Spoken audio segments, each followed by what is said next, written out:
So yesterday's media cycle has been dominated with the question mark, will Paige Bueckers pull an Eli Manning and demand to go somewhere other than the Dallas Wings as the first round draft pick? But there has been so much coverage on that already that I thought I'd bring up, should the WNBA just get rid of the draft? Let's dive in.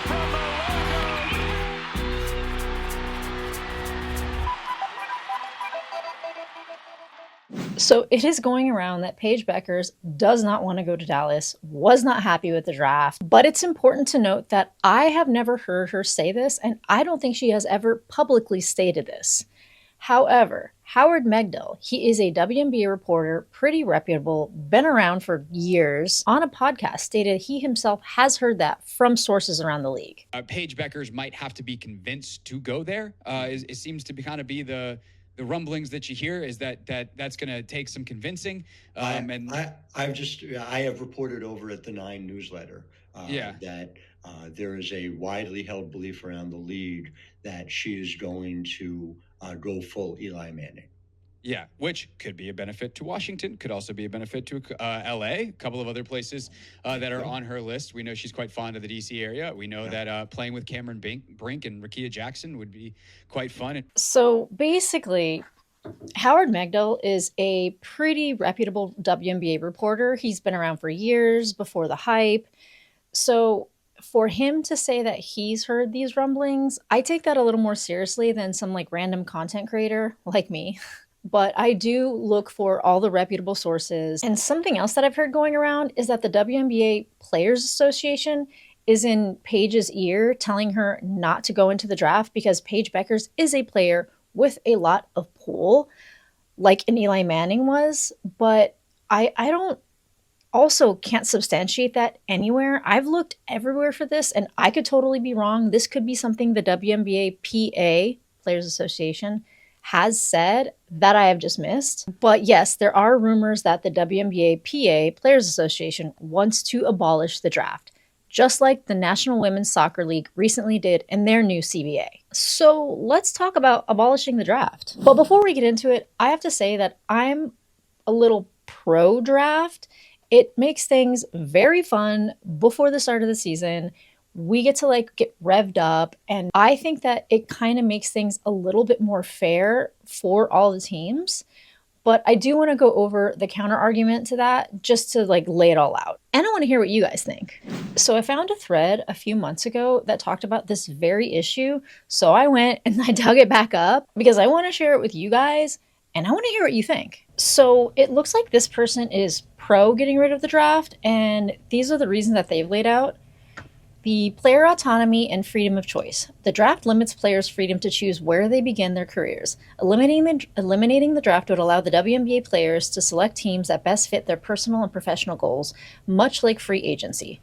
Giving players more control over their career paths and could lead them to better player development, as they could choose teams with the right coaching staff, systems, and market fit. So my counter argument to that is this all seems to be corrected in free agency. Now, the WNBA does have the core rule, which would lock you into a contract with the team, giving the team exclusive negotiating rights. But a player can always just say, I don't want to do that. I'll go play overseas. And because the salaries in the WNBA are so low, they don't have a lot of leverage for this. So the core rule is a technicality, and it does exist. But 9 times out of 10, a team will work with a player who does want to leave. So I think that free agency does correct this. Better parity across teams. The draft is designated to help weaker teams by giving them access to top talent, but it doesn't always ensure long-term parity. Teams with consistently good management or favorable locations, like large markets, tend to attract top talents and dominate. Without a draft, smaller market teams or struggling teams could actively recruit or offer incentives to attract talent, creating more dynamic competition for players rather than relying on a lottery system. Teams would have to invest in building appealing programs and facilities to attract players. Now, I do agree that that would be a bonus to getting rid of the draft, because if you can't compete for the best players, you can't build the best facilities, like give them trainers, things like that, that would inhibit them going to these smaller teams, smaller market teams. But I think that that's happening anyway, especially with how recently Jonquel Jones called out the Connecticut Sun, talking about how when they were in the playoffs, they had to share a court with a yoga class. So when I played in the Connecticut Sun, we practiced in like the recreational, like the tribal facility, because the team is owned by the tribe. And so sometimes there'll be people doing like yoga classes and that's crazy, and different stuff. And like we'll be on the court, like practicing on the full court, like the full during NBA your practice court. doing that? Right. And then they'll come in and we have to like put the divider down. Hell no. And then we'll start going on a court that was like smaller than like a high school court. Kid you not, while we're in the playoffs. They talking about keep it down. We got a yoga class going on over here. Yeah, and it's like you peek your head over the side and it's like 3 people over there like doing downward dog or something crazy. And even in this year's playoffs, the Connecticut Sun had to split a court with a 2-year-old's birthday party. So this 100% needs to be corrected. There was a spotlight shined on it. Teams are 100% working on correcting that. The Sparks have mentioned wanting to build new facilities. The Sky are building new facilities. Connecticut hasn't said that they're building new facilities, but they sure better build new facilities if they want anybody to go over there. Because that is just crazy. Like sharing a court during the playoffs. This is a professional league and a professional team. And I think that owners are having to step up, and they know that they have to step up or else they will face scrutiny, especially now with all the eyes on the league. So yes, teams do need to improve their facilities. I'm just not sure that killing the draft would do it, especially now that it seems to be working itself out. Okay, and the next reason is to remove the tanking incentive. Draft lotteries create an incentive for teams to tank, intentionally perform poorly, in order to secure a higher draft pick. By eliminating the draft, this incentive would disappear and teams would focus on developing winning cultures rather than relying on high draft selections to turn things around. So to prevent tanking, the WNBA did instill a lottery system, and that is based on the cumulative past 2 years of your play.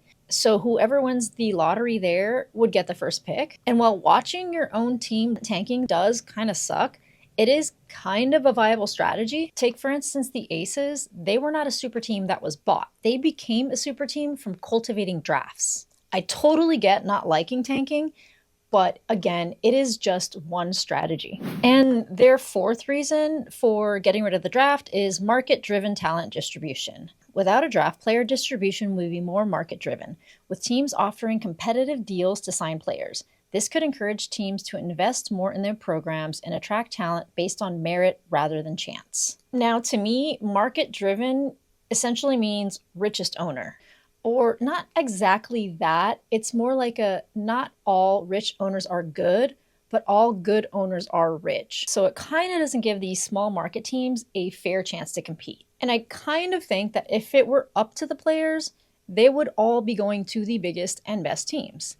Take college, for example, where they have full autonomy of where they can go to school, and all the best players want to go to UConn, Ohio State, LSU, South Carolina, where all of the blue blood teams have the advantage, which in comparison would be the best teams in the WNBA. And it's kind of like how in our society, the top 2% owns the majority of the wealth, while the rest of us, and that actually might be a bad example, and I'm not here to be political at all.